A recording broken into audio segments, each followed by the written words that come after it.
Hello, good evening. Welcome to Saturday Sport Classified. I'm Dave Moore. Coming up, we have football, hockey and rugby. We'll be getting the results from all of today's fixtures, plus looking ahead to today's game between FC Isle of Man and Squires Gate.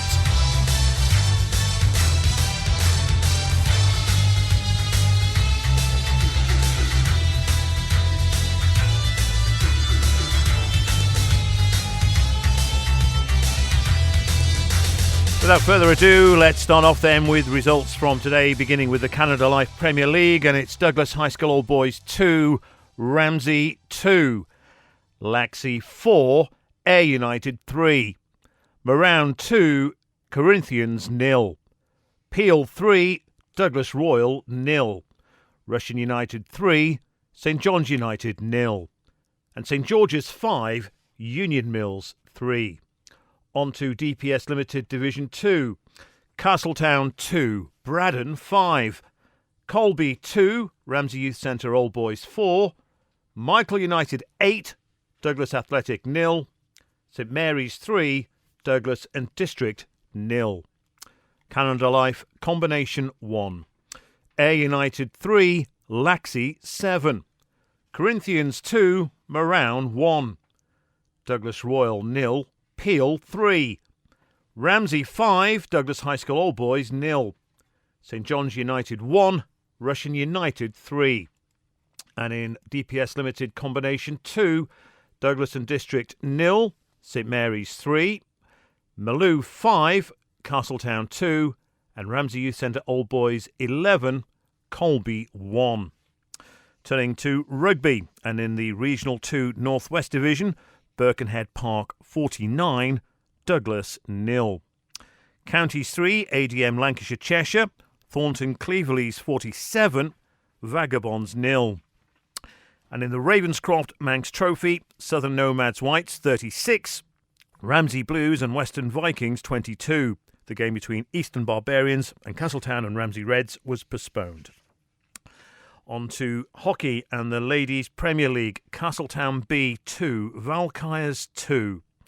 Men's Premier League, Vikings 6, Backers B 2. Ramsey 2, Valkyries 2. Backers 4, Castletown 0. And then in Men's Division 1, Harlequins B 2, Valkyries B 6. Harlequins 7, Vikings C 1. In Ladies Division 2, Castletown 3, Harlequins B 0, Vikings C 0, Castletown D 2, Ramsey B 5, Valkyries C 0. And in Men's Division 2, Castletown C 2, Backers C 1. Mixed Under-15s League, Backers 4, Vikings 8, and Castletown Sharks 2, Castletown Sabres 9. And we'll be hearing some analysis on those fixtures from Ben Cunningham later in the programme, and also bringing you the latest scores that we've not had in the hockey, the games that have not long finished. And also we'll be hearing hopefully from Dave Christian on today's rugby as well. But we begin, as always, with Tony Meppen looking back on today's football. And certainly one result stands out to me anyway, Tony, and that is the fact that Corinthians have fallen to a defeat to Moran, who are struggling at the bottom. What happened there? 2-0 to Moran. Well, I think, to be fair, when you look at the team sheet, Dave, it answers itself. Is it an FC Isle of Man question again, is it? Yeah, no, it's okay. A lot of players sort of missing. Jay Chatwood, his hamstring, and but you know, Chris Cannell came in, which was good, but Sean Doe, but he's only been there for a couple of half games, so it's just one of those. But as I said at lunchtime, Moran at home, they're awkward team to beat. And when I looked at team sheet today for Corinthians, they're very young, so you know, it's just one of those things. But take nothing away from Moran, that's a cracking performance by them. And it was Jacob Andrea who got both goals. Second goal, absolute top-notch, a wonderful goal. And both goals were scored in the last 5 minutes. A credit to them. Well done to them. They have a habit of doing it. And when you look at the bottom of the table, today those 3 points put them on 10. And I'm not too sure, did we have the Old Boys and Ramsey scoring? Was it a draw? 2-2. 2-2, I thought it was. So with that, when you put those points on there, Old Boys go on to 9 points now, so they go bottom of the table. Yep. And then you've got 2 teams on 10. That's Onken, who didn't play today, and you've got Moran. And then St George's, with their victory, go on 11. That's still a cracking performance from Moran, and the fact that he started the day bottom of the table, and it's only their 3rd win of the season. Yeah, absolutely definitely. Wonderful performance from them. And it's brilliant when you look at it. They've only played 11 games. I know Old Boys have played 11. Onken have only played 10, and St George's played their 13th game today. So credit to them. But I've said before, Moran have a habit of doing this. They can't beat the teams who are expected to beat them. And then the top teams, they go away and take the points. So terrific result, and it's advantage Peel for the league as far as I'm concerned. And just as being in a way, which is, again, the way Manx football has gone, it's kind of flipped on its head, really. I mean, a few years ago, St George's beating Union Mills was a given. But the fact that today, St George's were down at the bottom of the table, Union Mills in the 3rd, and yet St George's, great result for them, one they needed, a 5-3 victory over Union Mills. Yeah, it was, and certainly today I think the forward line was Johnny Myers and Kieran McNulty, from what I hear. Whether that is the truth, I don't know, but 1 goal for Johnny Myers, Kieran McNulty with 2. He's still a cracking player. When you think of it, it's only a couple of months ago, wasn't it? He was playing for FC Isle of Man. Sean Quay as well, terrific defender, and massive experience to him. And when you look at Connor Birch, he was in the team today, and he's a really good player as well. But Union Mills, I think they'll be happy enough with that, because 3 goals. But when you look at it, it's down to a couple of real top goal scorers this season for them. Luke Booth got 1, Tyler Hughes got the other, and Owen Quayle, who's normally defending them, was scoring them today. So well done to Owen. But big 3 points for St George's, because I know just before Christmas they're getting a little bit worried looking at the table and where are we going with all this. And then obviously when Chris Bass and Sean Quay came back to St George's, and with 1 or 2 coming back in, Joel Ibanez is home from America now, full stop, I think. So he's a massive plus for them. Johnny Kane as well's injury is gone, so he's back in, Ireland squad member. So it's all looking a little bit rosier now for St George's. But the thing is, with Moran winning, OK, Old Boys under a little bit of pressure now. And I think Onken will be just looking over their shoulder, looking at play 10 with 10 points. They're into that sort of relegation zone alongside Douglas Royal. Well, it is a 5-way battle. We often hear in the English Premier League there's a 40-point margin as the safety. Often hear, is there a safety margin in the Canada Life Premier League in the Isle of Man, a points target to reach? Yeah, good question that, Dave. I used to always say 14, but not now. I think now you need to sort of be up the late 19s, 20 mark. And when you look at the games that they play here, it's 24 games. Onken have got 14 left. Royal have got 12 left. Old Boys have got 13. St George's have only got 11. And when you look at Moran, they've got 13 to play. So it's all to play for. But, when you look at the top of the table now, that's just spun completely today. And to me, it's for Peels to lose now. Well, yes, although, as I mentioned last week, you want the points in the bag, not the games in hand. But Corinthians are, 11 points now behind leaders Peel. But they do have 3 games in hand. Win those 3. That's a 2-point difference. I'm sure they've got to play Peel again this season, beat Peel, and then, it's back in their court again, isn't it? Yeah. But again, as I said, Peel have got those points in the bag. Yeah, and I think one of those games to rearrange is Peel at Peel. So it's like a 6-pointer, Dave. If Corinthians lost that one, it's done. You don't see Peel sort of dropping too many points, but Corinthians, you keep losing players through injury and FC Isle of Man selection.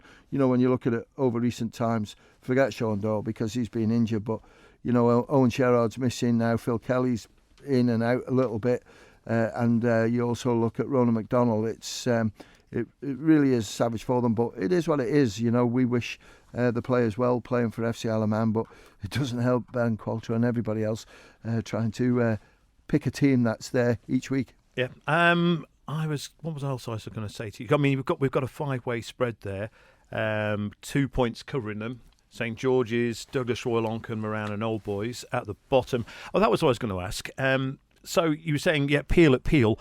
Is home advantage an advantage in the Isle of Man? Because I've always thought, perfectly honest, at the end of the day, it's 11 versus 11, regardless whether you're at home or away.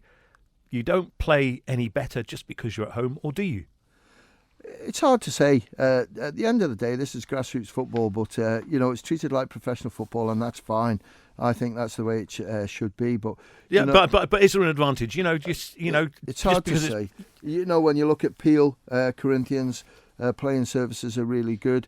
At the moment, St John's pitch is a little bit sticky. Ramsey have had their problems this season. Union Mills, they've got the 2 pitches up there, but I don't think so. It's all down to how the players play on the day and attitudes, and also, yourself, Dave, you've played sport. Some days you go out there and you will beat it, and the following day you can go out and play golf or whatever and have an absolute that's why golf, I never took it on yet. So you've just got to go through, but home advantage, certainly at Peel, you can play in front of a big crowd. It can help the home supporters, but obviously I think as well, certainly at Peel, I used to love it when I played down there. The Shed, the more stick they give you, the more determined it make you to beat them. So it can backfire. OK, let's talk about Peel then, because they did see off Douglas Royal 3-0 at home today. They have an 11-point advantage. I'm sure they're not counting their chickens just yet, but they, at the moment, as you say, they look favourites to be this year's league champions. Yeah, but when you look at Peel, they've played 15 games now, Dave, so they've only got 9 left. And when you put that into context to teams like Onken, who've only played 10, that's 5 games more. That's 5 weeks. That's a month and a bit that they've sort of played more football. So there could be some blank dates coming up for them shortly. And I think there's certainly one coming up soon because the boys are away skiing. But today it was a good performance all round because clean sheet and the boys not necessarily all up front scoring the goals. Israel Dunn's on a Rich Raymer run at the moment, scoring goals. He got one. Jacob Robertshaw, I think he's a great player. I watched them recently in the game against Onken and played really well that first half. And Taylor Andrews, just coming back from injury, he got a goal as well. So super result. Danny Bell will be happy with that.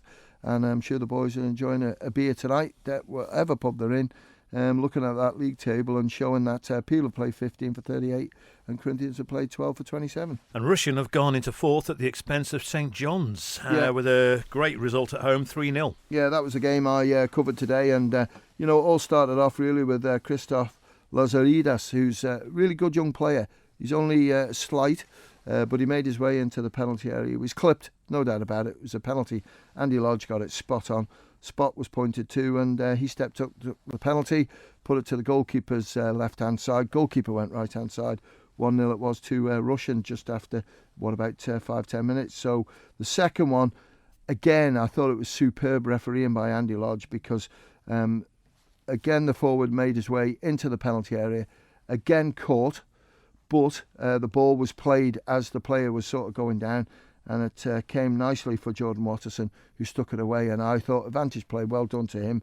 And 2-0 it was to Rushen, and half-time score stayed at that.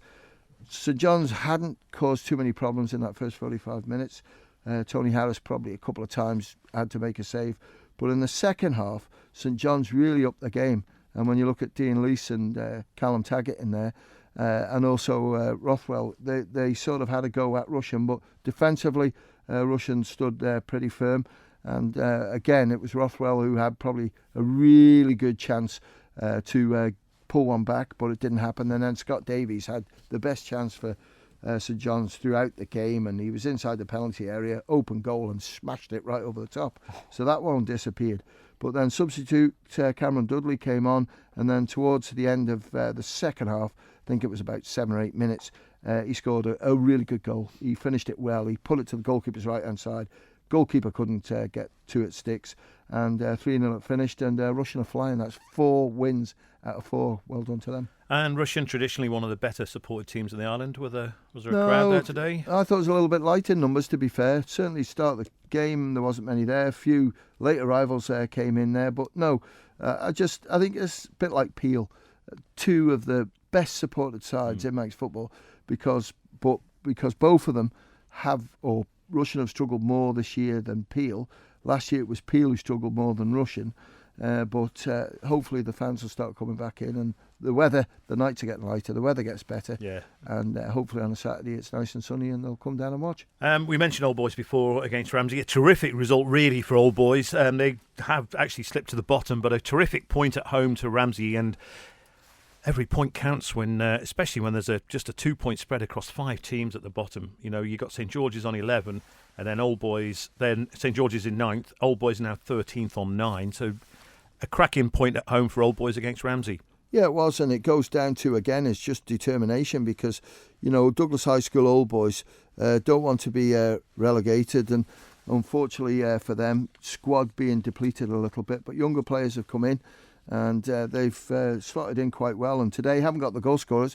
If you could text us through, please, unless you've got them, Dave. 166 177. Ramsey, I've just sent a message out, see if we can get that one in. But 2-2, so that's more points dropped by Ramsey. And when you look at it at the halfway stage of the season, Ramsey could still qualify, I think it is, long shot for the Railway Cup. The points are just disappearing now, and that puts them on 14 games for 19 points, and we'll see if we can get those scorers. Which is exactly the same as Laxey played 14, have now got 19 points after a 4-3 win over the defending champions Ayr United, who slip into the bottom half of the table. They have, and I don't know if you can get Rob now, if we could pick him up. He's not available yet. He's not available just yet. It would have been nice to listen to Rob, because he sent me a text before saying what an absolute humdinger of a game he's watched this afternoon. I watched it on Twitter. Did you? It was a cracker. You must have watched it all afternoon then, because at half time Laxey led 3-1, and Brodie Patience with 2. Ethan Hawley, Damien, well, that's his son, Ethan. He's only just turned 16, but really good player, and you can see a bit of class in him, better than his dad anyway. But it was an own goal as well, Harry Reid, and the information I got was absolute belting header into the net to give the points to Laxey. But Ayr, right good fight on, because I think they got it back to 3-3, I think it was at one stage. It was, yeah. And then, Laxey got that own goal at the end, but Declan Cummins got one. Johnny Lund, who's been a massive asset for Ayr United since he's come back into the squad after injury, and Harry Best got the other one. And a message from the boss, Rob Pritchard, was thank you very much to Laxey for the great hospitality. Obviously, celebrity being down there covering the game, and well looked after, wined and dined, and he really appreciated it. Brilliant. Okay, let's move on to DPS Limited Division 2. And let's have a look. Maybe start with St Mary's, because they had a good home win, solid one over Douglas and District 3-0. Yeah, they did. And if we can get the goal scorers, please, if anyone could text us through, because I don't think they've arrived yet. No, they haven't. But it was 1-0 at half time, so that's right. Nice and tight, Dave. Mm-hmm. And D&D, credit to them. Let's have a look at this, because St Mary's at the top of the table, and when you look at Douglas and District, mid-table, they're 7th. Mm-hmm. And when you look back at the ECAP FA Cup, which we've got the first round next week, is that D&D beat Union Mills, so they're in a bit of form at the moment. D&D. I know they got nothing out of today's game, but I would say a 3-0 defeat against the top side is not really a defeat, if you know what I mean. It sounds a little bit daft, but good performance by them. But St Mary's another 3 points. And good for St Mary's, because obviously they missed last year. They now have a 4-point lead at the top. They play 2 games more than their nearest rivals. But in terms of where St Mary's, they needed to be top of DPS Limited Division 2 this season, and that's going their way after after missing a year out and having been champions before that. I'm glad you asked this question, Dave.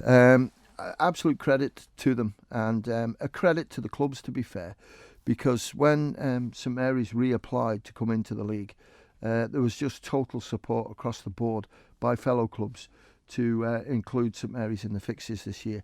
OK, they've taken some players away from a couple of clubs, but one of the clubs, 3 or 4 of the St Mary's players had gone to the club and then transferred back, which is totally in their rights to do. And just a little bit of sad news today that, and it just shows you how thoughtful St Mary's are, that tomorrow they were going to have a breakfast for, people who've helped them throughout to get the season going and everything. And, the media and everything was invited, some close fans. And unfortunately, that's been cancelled because of a loss of one of the senior members of St Mary's. Cancelled, not postponed, family. but actually it's cancelled. Been postponed. It's right, okay. Yeah, it's going to be reorganised again, but obviously it's not the right time now. But, credit to everybody there. Josh Evans, Alex Harrison, Anthony Dooley, and everybody else who have played their part in getting this successful club, because let's face it, St Mary's just before COVID, so we're talking 2019, were champions. And when the season was expunged, I think it was 2021, St Mary's had a great opportunity and looked in place to win it for the second time, and then to just lose everything was a crying shame. But now they've got it back on track, and it's looking good for them with both teams right up on the top part of the league. I mean, just to put maybe a little bit on it, Douglas and District are one of the newer teams in Manx football, not 20, 30 years since they formed. St Mary's, this year, it's their 130th birthday, formed in 1893. Yeah, it is. And to keep that going, and you look back at people, I worked with them closely at the FA, Pat Gorman, absolutely tremendous. And there's a few before that who I never got to meet, but I heard an awful lot about them. And it takes a lot to run a football club, and they've just worked so hard to get it. And to get two teams back in from their first season just shows it can be done. So those clubs out there at the moment who are struggling a little bit, you've just got to get a plan on how to entice players to come back to you. Right, I've been looking forward to this one because I really want to talk about this now. Right. It's the team that is in second place, and for me, so far, team of the season. Definitely. I mean, because ever since I've been involved in football 40 years now, or taking an interest in playing, what have you, they were always down at the bottom. But what is going on at Michael United, where they win 8-0 today? They are second in the DPS Limited Division 2 on 4. I mean, they've still got a load of games to go. However, still on for promotion to the top division. I'm not even sure whether they've actually ever been in the top 2. They have, yeah. So, but what is going on at Michael United? Because at the end of the day, it's a small village team. I mean, I know a lot of teams are small and what have you, but Michael United, not traditionally a big team, not traditionally a top tier team, but here they are today, winning by 8-0, second in the league. They've only dropped 4 points, 5 points really all season. I watched them against St Mary's Michael United at the Bowl, and I think it finished up a draw, and it was a terrific game, a terrific spectacle for Division 2. And Michael Corlett, who's always been a big part of Michael Football Club, it was about 3 or 4 years ago, he sort of came back into it. He's a good coach, nice guy, and it just seems to have fanned everything to go the way they wanted it to. They've had some really good signings in there.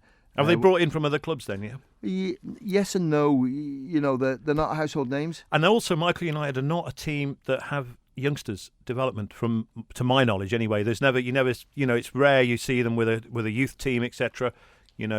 But they've got some young players coming through now, Dave, because people who are around that area have joined them, and absolute credit to them. And when you look at today, Liam Kane got 5, and I've got just a text message in here from Michael just to say that let's give it details to it. Michael United 8, Douglas Athletic 0. Liam Kane with 5, Kieran Lane with 1, Jacob Lanton and an own goal. And his honest view of the game was a great dominant performance from the Green Army, with their biggest win of the season, man of the match, Liam Kane. 30-odd players training, week in, week out. Club is bouncing at the moment, lots of hard work in training. Lads love it, we train hard and level, and detail of coaching is highest I have ever been involved. And, well done to everybody involved. And it is, because I watched them against St Mary's. And can Michael play a part in getting promoted into the Canada Life Premier League? Yes, they can. Yeah, and will they survive? Will they be strong enough? It's like everything else. Corey, his name is the goalkeeper. When I watched him, and I even indicated if he plays like that every week, FC Alaman should look at him. He's not, I say not young. I'll guess that he's around the 30 mark. Right. But age is nothing. It's form, etc. Yeah. Blah blah blah. I thought he was superb, Dave, when I watched him, and credit to them, because again, Manx football, when you look at it, it's one or two clubs at the moment who are down on first teams and combis. Just take a leaf out of the book of Pulrose, Castletown, and just Braddon. Only a few years ago, Braddon were really struggling with one team. And you look at Michael United, it's a catchment area, and for whatever reason, they're feeling the love at the moment with the people around there, because the players are signing for them and they're going well. And it's a brutal place to play as well, isn't it? On that pitch up there, I'm sure I've told you this before. I remember playing there many years ago. Really strong wind blowing in, and it was blowing off. It was going out towards the sea, and our keeper was struggling with the goal kicks. I said, okay, I'll take one. So put my foot right through it. Boom! Off it went up, and it got to the halfway line. was rising and rising and rising. Got to the halfway line. Everyone was running after it. And next thing, the wind caught it. Back it came. Boom, but everyone changed direction. And it landed on the edge of the penalty area. It was, as I say, I always think it was a...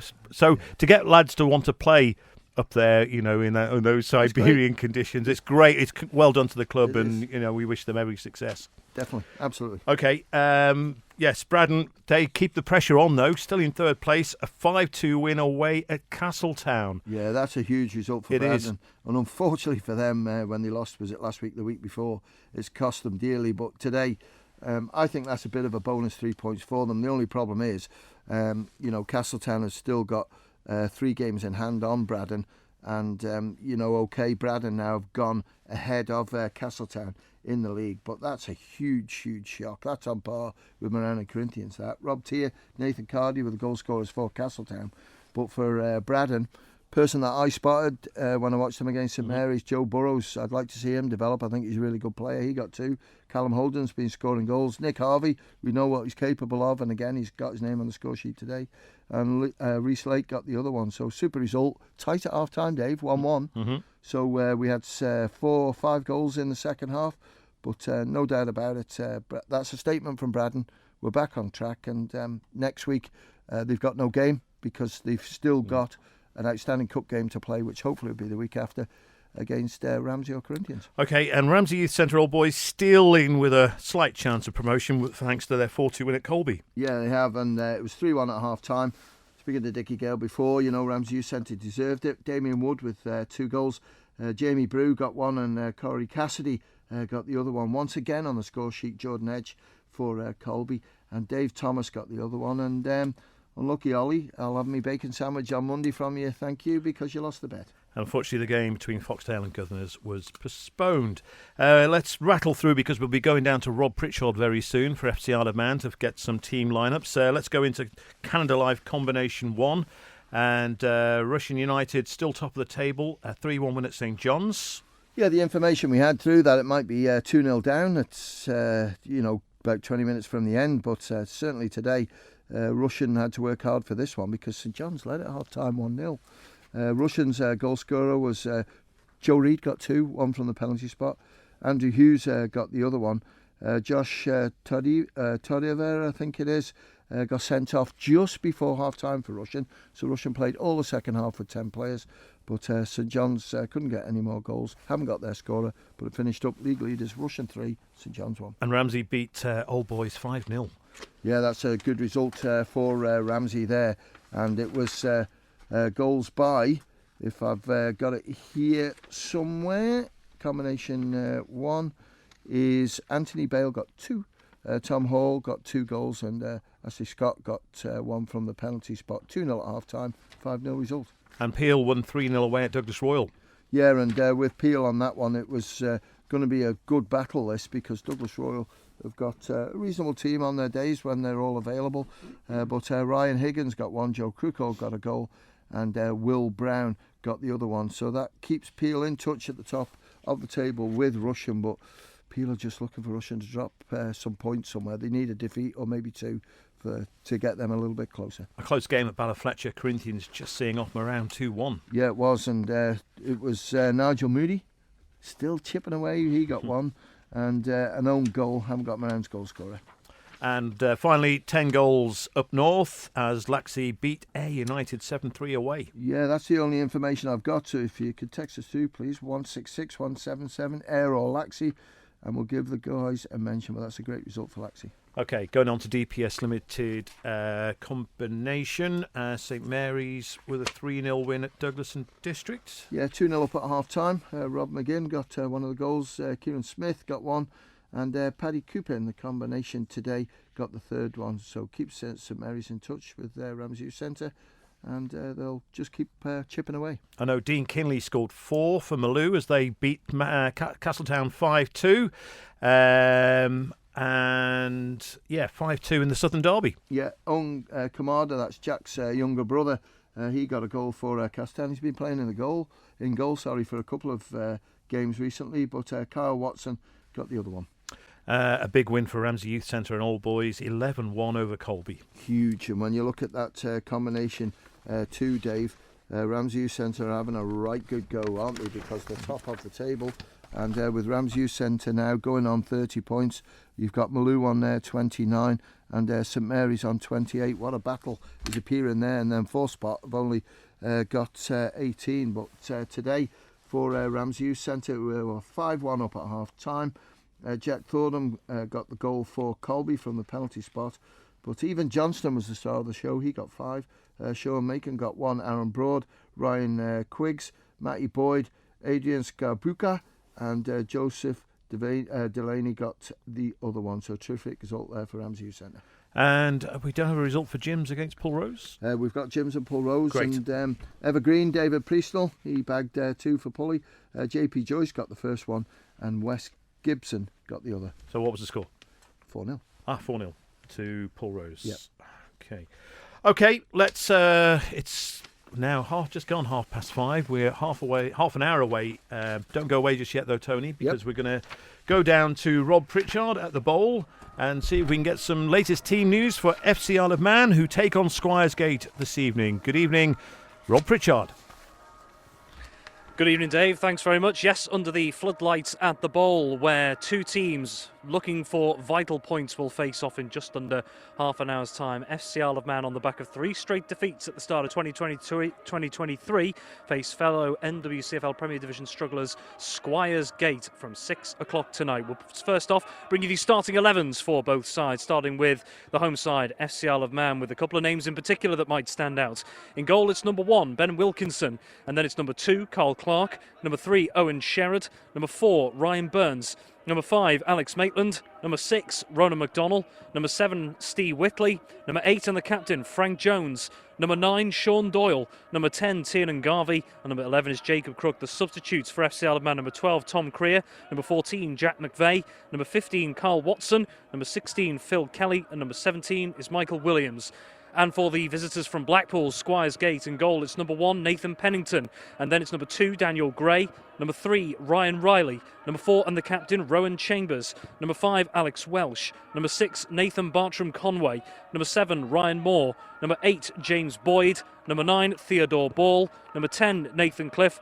And number 11 is Callum Sandall. Substitutes for Squiresgate: number 12, Kieran Jones, number 13, Pascal Jungo, number 14, James Hughes, number 15, Christopher Webster, and number 16 is Gary Pett. Your referee this evening is Ethan Murray, and his assistants are Anthony Page and Jack Malin.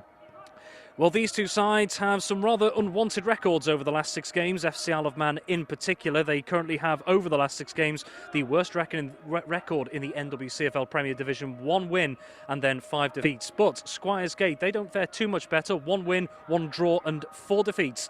Means that with these two teams towards the bottom of the table and just 4 points from the relegation zone going into today, points are more valuable than ever.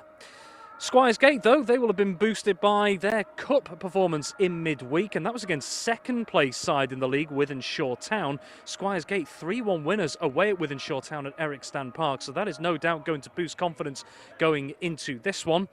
For FC Isle of Man, well, looking at the team, there is one name that stands out in particular. Sean Doyle, after nearly 6 months out through injury, is back in the squad and starting this evening. We can confirm reports that were circulating around lunchtime around the selections. Fioro Davies, who was originally in the squad for tonight, he is no longer taking part after tweaking a neck muscle in training on Thursday. Therefore, he's replaced at the last second by Jack McVeigh, who starts on the bench. Another significant name returning, of course, is midfielder Michael Williams. Played a key part in FC Isle of Man's promotion campaign last season. He starts on the bench after a lengthy injury layoff himself.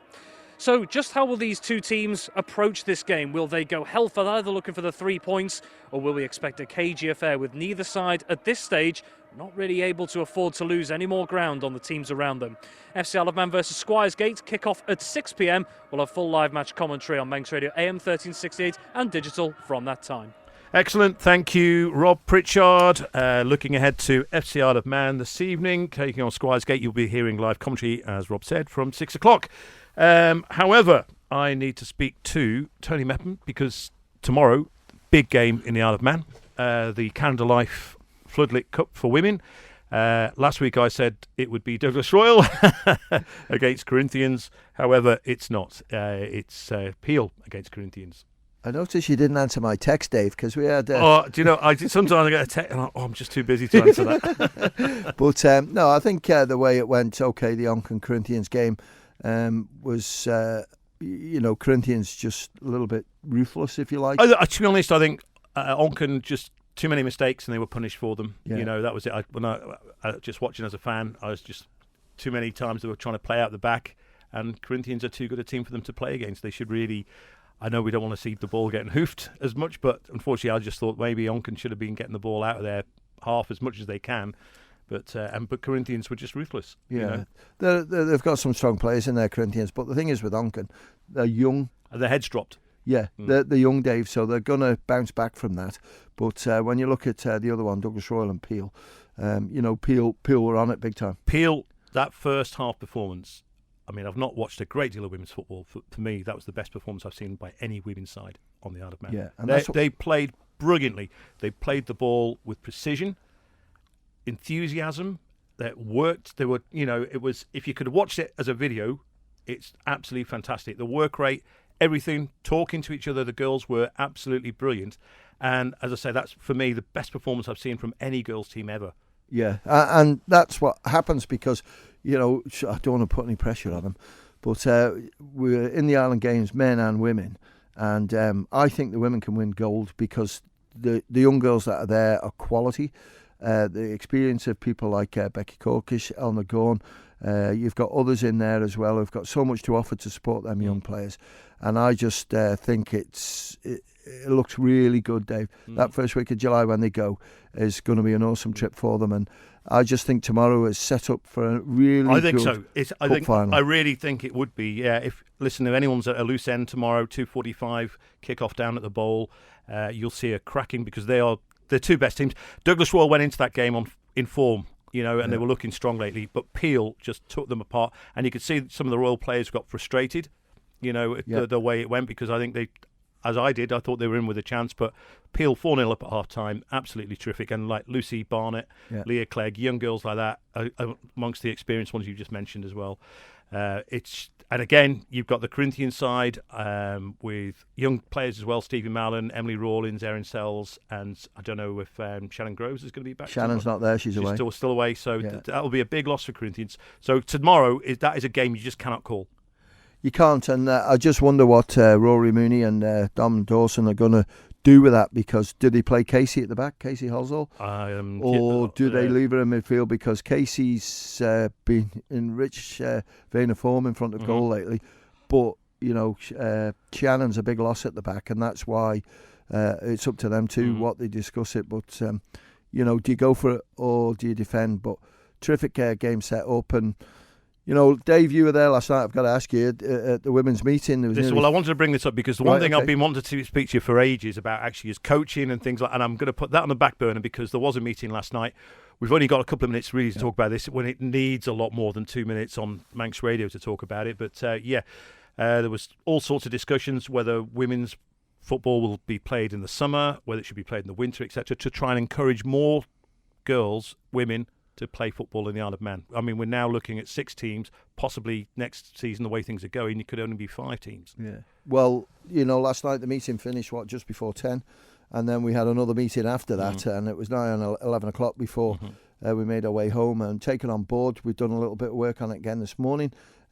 We've got a bit of a plan to go through what we're going to do. There's an 8-a-side or 9-a-side, whatever's decided, competition coming up at half-term, which we're going to run just to try and get new players in to take up or the even ball, old players, if you like, or old players to play, because women's football on the Isle of Man struggling a little bit, and we want to try and make it as good and as strong as we can. But we, as an FA, we can't do it on ourselves. We need the players to buy into it. More importantly, we need the clubs to buy into it. Just, I'm going to put you on I say because I don't know this myself. Is there any women representation at the highest level in the Isle of Man Football Association? I'm talking about like the FA Council, etc., like that. Are there actual females, women? Yes. Yeah. There's 4. Wendy Kane, who's very active on the committee. She's really good. Karen Walker's absolutely superb. So I'm saying Leslie Leather. So there's loads of representation. So the Isle of Man FA can't be accused of just being an No, all-male, no blah, chance. blah, blah, blah. No chance. And because there's also talk of maybe a women's committee now being formed. Yeah, we've done some work on that again this morning, and I'm going to be in touch with people. I think what needs to be understood that the Isle of Man FA run football on the Isle of Man, and names were put forward last night, and as far as I know, every single one, I've got the opportunity to come on that committee. Again, the work was done this morning, Dave. I don't want to preempt because we haven't spoken to everyone, but we want to get that up and running in the next couple of weeks. It's important because I just feel after last night's meeting, even though it was a bit feisty at times, I think there is positive. Well, that's good because feisty is good because it shows people care. Yes, exactly. And with the summer football, my personal view is if it's going to happen, I think this year is too quick. Yeah. If it's going to happen, it's going to be 24, 25 because we've got Island Games here this year. But I just think there's enough there. It's hit a wall. Now let's see if we can build it back up again and everyone work together. Just very briefly, because I know you've got to go, talking about summer football and then maybe not having football from like October to Christmas, is there a concern there that because then the girls aren't doing any football, they could end up doing other sports and football could lose them to other sports? Well, definitely, because when you look at Malou, that's just been an absolute dream story. Yeah, they came from hockey. Yeah. Exactly. Yeah. And hockey's still going now and football's still going. Malou, as far as I can remember, have played every fixture. So it's not proved a problem for them. And also, I think, just on Malou, I think pretty much I know there's one came from Onken. They didn't poach from other clubs. We've lost Junior Mills, unfortunately. You know, Castletown are really struggling to get players, but Malou, in those terms, it's not a case of, Malou, they've just pinched everyone else. No, they didn't. And, a lot of them are hockey players. But what impressed me when I watched them is because they play hockey. They're fit. Yeah. So when they came into football, even though they don't maybe know the correct way positioning is the worst, because they actually read the game really well. And I was pleasantly surprised with Malou, and they're a team that can build from there, and the camaraderie is fantastic. And I think there's at least two players in that Malou team that Wayne Lissy should be looking at for the Isle of Man squad. Yeah, I think Wayne's door's open for anybody because when you look at one now, I've spotted one. I think Ruby Palmer is definitely worth bringing into the squad. She plays for Onken. She's just turned 16. Yeah, 16. So bring her to the squad, let her train, but not telling Wayne how to do his job. Exactly. But we all have our opinions, exactly, and we want to have them. I think Kerry Williams in Malou's goal was a fantastic keeper. Yeah, absolutely fantastic. And the other Ashley Lacton, how do we say it, Ben? Lactonic, is it? I can't. Yeah, good question. All right, okay, but she is really good. A little bit raw, loads of speed, etc. As I say, and other players as well. But anyway, Malou is a great success story. As we were talking with Michael United and the men, Malou have been a great success story for the women. Tony, you have really got to go, and we've got to crack on with rugby and hockey yet as well. So thanks to Tony Mepham. You'll be hearing him very soon with Rob Pritchard down at the Bowl. But first of all, though, hopefully we'll have a better line this week than we had last week with Dave Christian to give us a roundup of today's rugby. Good evening, Dave. Yeah, good evening, Dave. And I think we will have a better line tonight. I think we found out what the problem is, but we'll crack on nonetheless. Difficult day for Douglas and Vagabonds today, away in their English Clubs Championships. There was no joy for Douglas at Birkenhead Park. They were outgunned 49-0, with Birkenhead Park keeping their noses just inside the promotion hunt. The bonus point win takes Birkenhead Park up to 4th place in the Regional 2 Northwest standings.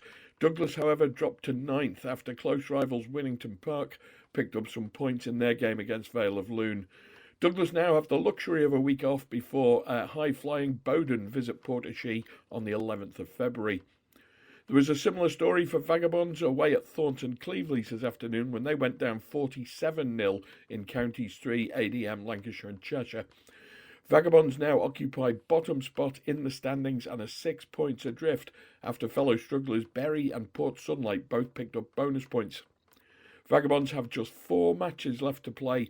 2 of those are against the top sides Hoylake and Garstang, and their opportunities for points are becoming increasingly limited week by week.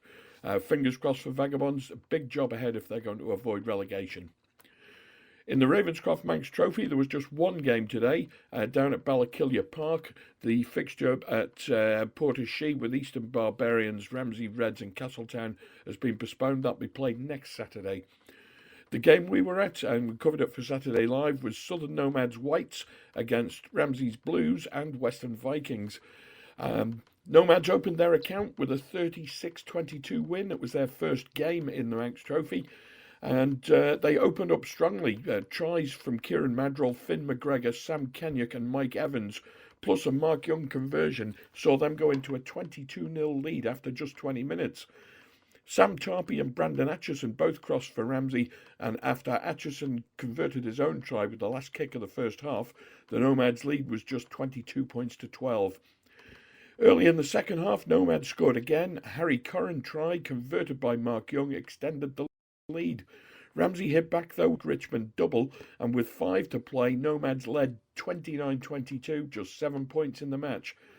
There was no grandstand finish though. A lung busting break from Mike Evans gave Nomads field position, and Harry Corrin crossed for his second to make the game safe. Thank you, Dave. Christian. So we now move our attention to hockey, and it's been a fantastic day in the Isle of Man. Do we start with the big story of the day, Ben Cunningham? Go on, let's do it. Yeah, Castletown beating Vikings 4-0. How did they manage to achieve that, Ben? Well, the men's A did it against Vikings men's A, so the ladies really must have took some tips in that from their men's A. I couldn't believe it when the score come in. I had to refresh the message. Make sure, yeah. I had to make sure it wasn't I wasn't reading it wrong, but credit to Castletown A. Hannah Lees with a goal, Evie Watterson, Helena Allen and Al Callow with a goal each, but that is a huge result, and the reigning champions yet again slip up again. So what does that do? I mean, we'll talk about that in a moment, because we'll mention Castletown B's 2-2 draw with Valkyries first. Yeah, that was the game I covered. Yeah, okay, let's talk about that game. What a game. What a game. 1-0 at half-time to Valkyries A. Ellen Robbins got the goal there that gave them the lead at half-time. And then second half got underway, and Valkyries scored within 4 minutes from the restart. And you thought, maybe that might just dent Castletown a bit and just heads down. No. Castletown just came alive, basically. And Eden McCubbin got the first goal, which made it 2-1. And then Ruby McCubbin made it 2-2, right on the post, right in the right place at the right time. And then Castletown had a chance to snatch the win right at the end with a short corner, but just couldn't convert it, and it ended 2-2. But what a game. And I will quote this. This is from the Castletown keeper. She said it another way, but I won't say it how she said it. But she goes, I've never panicked so much in my life. And I that must have been when it was 2-2, but yeah. But she was the man of the match today. Oh, absolutely. The player of the match. Yeah, player of the match. Absolutely unreal today. Brilliant performance, and what a game. So what does all this do to the table? Table-wise, I would love to give you it, but my phone is refusing to let me load it up. So unfortunately, technology's beating us. But but certainly Vikings losing to Castletown. Yeah, that's gonna very much open this league, and Castletown B getting their first points and holding Valkyries A as well. That's this ladies Premier League is already looking very close. Brilliant. That's what we want. Yep. So let's move to the men's this time, where we can get the men of the match. Vikings, the early push-off was a 6-2 win over Backers B. Yeah, 6-2 win for Vikings. I had a feeling Backers B might have had a hard game today. Dom Hubble with 3, Josh Dougal with 1, Will Bryden with 1, and John Cooper for Vikings A. And then for Backers B, it was James Lees and Luca Parto. Okay, and then the game up north between Ramsey and Valkyries, a 2-2 draw. And that's a really big point for Ramsey. They've suffered 2 very big defeats so far this season, and to get a draw out of Valkyries A, who have looked really strong this season so far, is a very good achievement. John Parkinson with 1, and Jan Kane with 1 for Ramsey A. And then for Valkyries A, it was John Grove Jackson and Chris Cardwell. Backers beating Castletown 4-0. Yeah, 4-0 win for Backers A. They continue their unbeaten run. Elliot Reid, Callum Robb, Luca Parto again, so that's 2 goals for him in the day, so good work there. And Jamie Brown with a goal for himself. Okay, so Men's Premier League pretty much going as you'd expect. Yeah, it's going as you'd expect at the minute. I mean, Vikings A obviously did lose out to Castletown A, so that has made the gap at the top. But when Backers A meet Vikings A, who knows what could happen? They could maybe close that gap, or Backers maybe get the win and extend the gap. We'll wait and see. Ladies Division 1, all late kickoffs today, so we weren't able to give you any results at 5 o'clock. I have at 10 them, to though. 6 we can, starting with Valkyries B against Harlequins out in the west of the island. And it finished 1-1. So that's a big result, because Harlequins A for the last 2 weeks have been scoring goals left, right and centre. And today they've been held to a 1-1 draw. For Valkyries B it was Emma Miller, and for Harlequins A it was Rachel Middleton. And the other game at the same time, but down at Castle Rushen, was between Vikings B and Ramsey. And that was a 6-0 win for Ramsey A. Just the result they really wanted today to get their first win of the season. Christina Kameen with 3, Victoria Garner, Charlotte Brooks and Sophia Crossgabe, all with goals each. And then we move on to the Backers C and B teams who met at King Williams. Yeah, this game's currently still in progress. We've had a bit of a rejig this week because of the pitch availability at King Williams College. So this game's still in progress at the minute. And thanks to Lucy, who's updated me, at the moment it is still 2-0 to, I think it was Backers It would be B. B. It would be, you would I'll imagine. just double check. Yeah, still 2-0 to Backers B. Okay, but that can't be far away from finishing. Can't be far away, so hopefully Lucy might maybe update us very Before shortly, 6 but o'clock. we'll wait and Stay see. tuned. Okay. So let's go to Men's Division 1.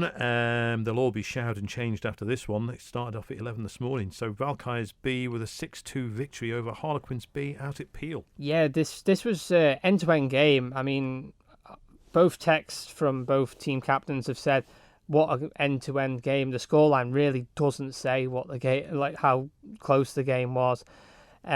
Michael Deal with 2, Ali Fabiano with 1, Steve Cottier with 1, Mike Fowles with 1, and Bruce Gimbert with 1 for Valkyries B.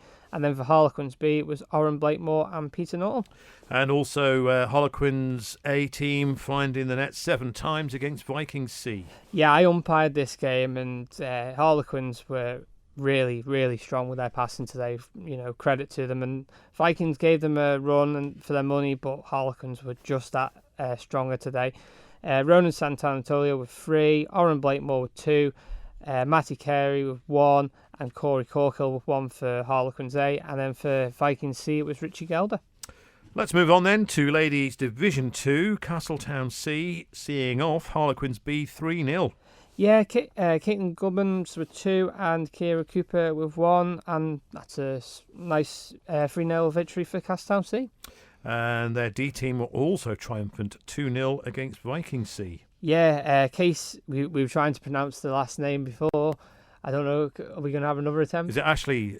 No, it's Casey. Oh, is it? Is it her sister, is it? I think it might be a sister, I'm not too sure.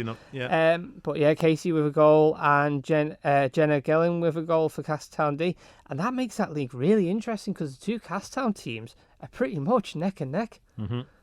Okay. And Ramsey B, 5-0 victors over Valkyries C. Yeah, strong performance from Ramsey B. I actually thought Valkyries C might have got this one, but credit to Ramsey B. They've proven me wrong.